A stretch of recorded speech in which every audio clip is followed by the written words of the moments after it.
श्री स्वामी समर्थ. आपल्याला जर आंब्याचं लोणचं करायचं असेल तर साहित्य काय काय घ्यायचं आणि किती घ्यायचं, चला तर मग पाहूया आजच्या व्हिडिओमध्ये. आपल्याला आंब्याचं लोणचं करायचं असेल आणि 50 कैऱ्या जर असतील तर आपल्याला तेल किती घ्यावं लागेल.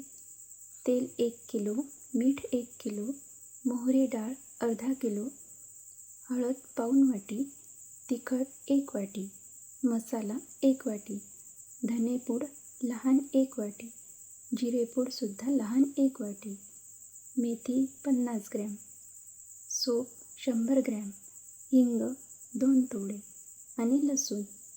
अशा प्रकारे आपण सर्व साहित्य ग्रॅममध्ये घेणार आहोत.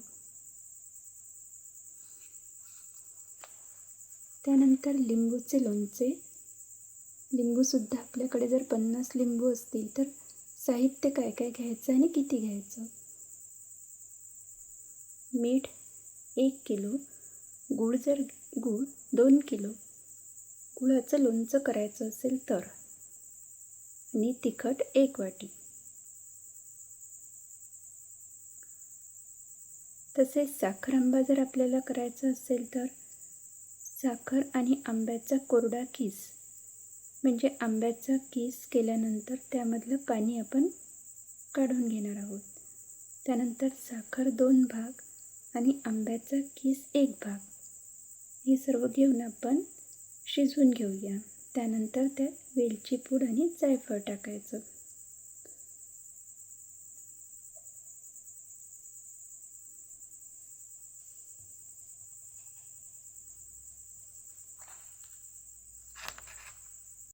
श्री स्वामी समर्थ.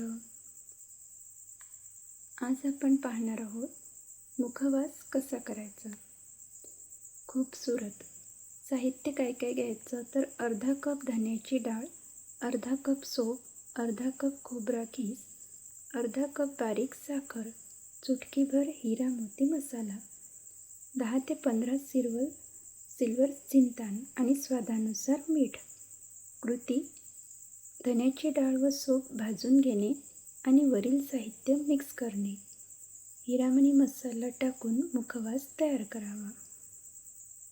डेकोरेशनसाठी आपण वरून झिंतान व गुलाबाच्या पाकळ्या टाकू शकतो.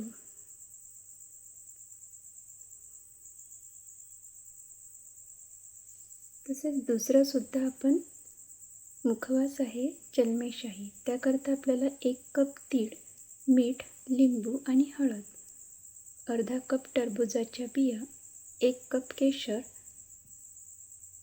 विनी सुपारी, लाल झिंतान, चुटकीभर हिरामोजी मसाला आणि पानपराग. 1 कप तिळाला मीठ, लिंबू, हळद लावून शेकून घ्यायचं आहे आणि बाकीचे सर्व साहित्य यामध्ये टाकून द्यायचे आहे.